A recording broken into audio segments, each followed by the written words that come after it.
And when we're thinking of all-time greats that are still doing it today, Shelton Benjamin comes to mind. He's our topic today. We're going to see him defending the AEW tag team titles over the weekend with his tag team partner, Bobby Lashley. One of my absolute favorite tag team acts to watch right now. Such a good time every time they come through the curtain on AEW TV. But let's talk about way back at the beginning, Jim. You signed Shelton at a time when you were also recruiting a lot of other high-level amateur wrestlers, not just Shelton Benjamin with his athletic pedigree, but also Brock Lesnar, Sylvester Terkay, Brian Keck, Ron Waterman, the Haas brothers. I mean, there's an influx of badass amateur wrestlers here. Why was this a focus for WWE at the time? Because this may have been the most amateur wrestling talent coming in the most frequency that we would see in this time period, or maybe even any other. Was Gerald Briscoe leading the charge? Is that an edict from Vince? Is this just good old JR saying, let's get back to our athletic roots? What was going on here? Well, it wasn't an edict for Vince, from Vince. The theory there, me recruiting and signing these amateur guys, is the fact that they're durable. They've been involved in locker rooms. They've been involved with teammates and interacting positively with their teammates. So they bring a lot of cachet to the equation, and they still do. If it had been for Brock Lesnar, I don't know that we would have signed Shelton Benjamin, because Shelton, we knew he was a great athlete, but as time went on, and it didn't take long, we found out that he was as good as anybody that we recruited in that class. And because he was with a group of guys that were just amazing athletes. Lesnar was one, just did and Shelton was the guy that was, he was, I don't want to say he was Brock's babysitter, but they had worked together, because Shelton was an assistant wrestling coach at Minnesota. Oh, I see. Okay. And he got to know Brock very well. And so I signed them both. Obviously, Brock was a caveat, but he would be the caveat in any class. And but Shelton did a great job of helping us with that. And Brock didn't learn to travel real well until the last several years. But we're sure glad that we made that call, that he could be the future. And I think at times he has been the future of WWE. And a lot of that credit should go to Shelton Benjamin for making a safe landing spot, shall we say, for Brock and WWE at the time.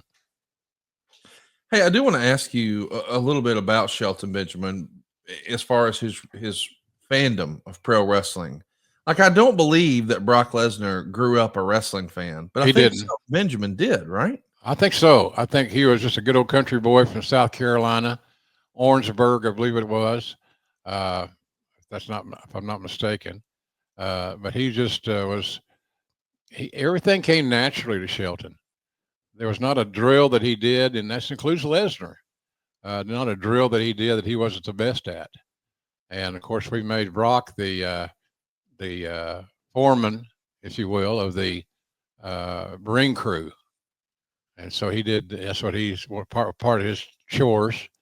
You want to teach these guys a little bit of value of their time and their efforts and what it takes to put a show on, be respectful, and all that good stuff. So Shelton was he just had a great work ethic, old school work ethic, like a kid that grew up on a farm, shall we say. Always had responsibilities of waiting him the next morning. So I'm sure glad we got Shelton. And then look at it now, he's still going strong. Some of his work lately has been as good as he's ever had. There's no doubt. I'm absolutely loving the work that Shelton's been doing. But I do want to ask you, when we're talking about their background as a fan, did that make a difference in all your years of recruiting? Like, we know that Brock Lesnar was obviously an anomaly. I mean, he's the exception, not the rule. But if he wasn't a big fan, and we've heard like maybe a Goldberg wasn't necessarily a big fan growing up, or even an Ultimate Warrior and those types, but a Shelton Benjamin who was a fan, does that make it easier to recruit them? Do they just assimilate better to the understanding of wrestling psychology, or does it matter at all if you were a fan growing up? I think it matters. I think it matters, but I don't think it's a deal breaker because we've seen success come from guys that were casual fans or Yeah. weren't really big fans at all. So he just it's hard work. It's like anything in life. The harder you work, generally, the better results you're going to attain. And that was where Shelton comes in. He checks that box. But he just had such natural gifts athletically that the thing that held Shelton back a little bit, in my view, in the beginning was we didn't give him enough opportunities. I think, this is my opinion, to talk.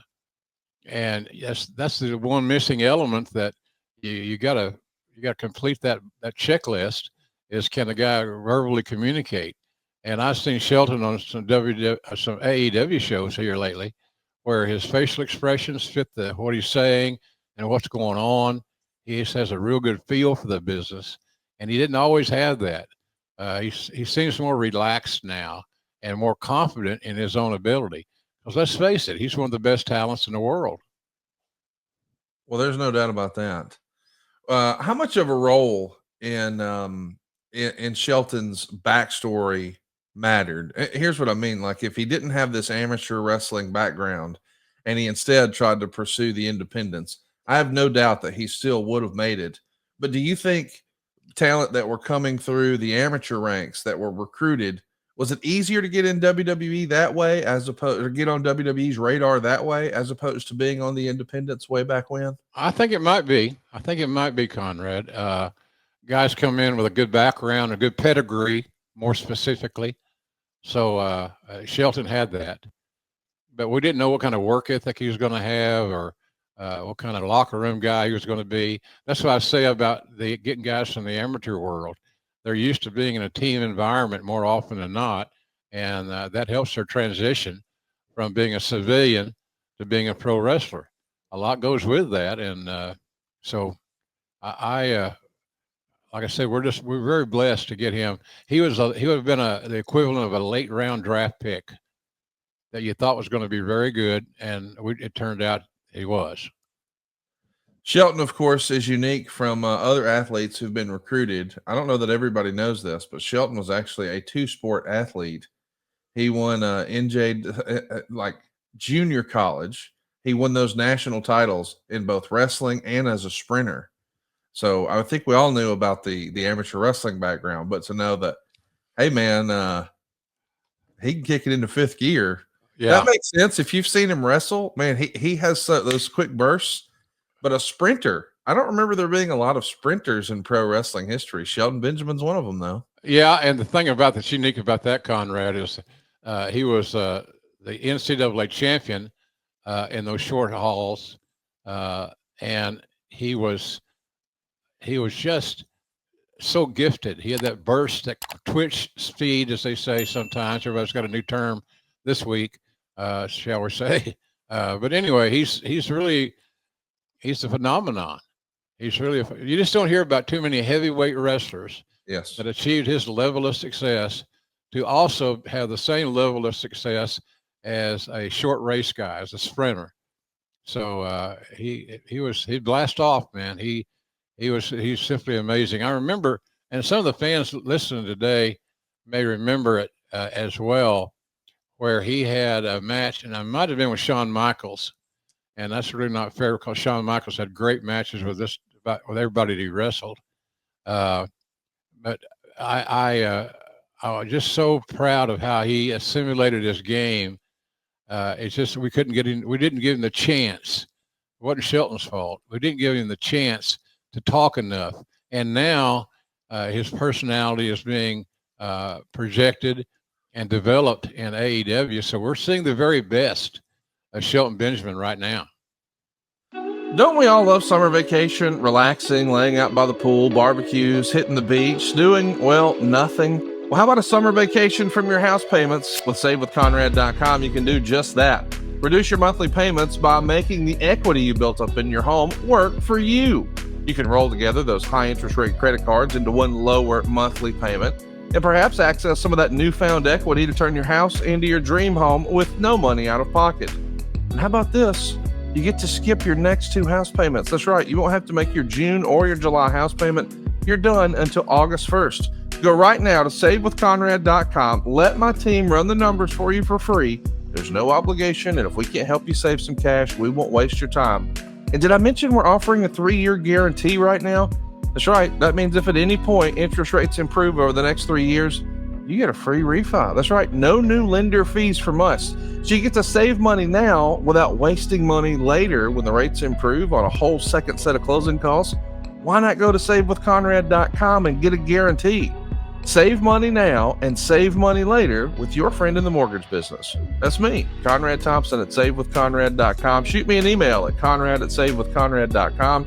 Give us a call at 888-425-0105 or get yourself a quick quote. Even talk to a live person right now at savewithconrad.com. NMLS number 2129, equal housing lender. Let's take a summer vacation from house payments at savewithconrad.com.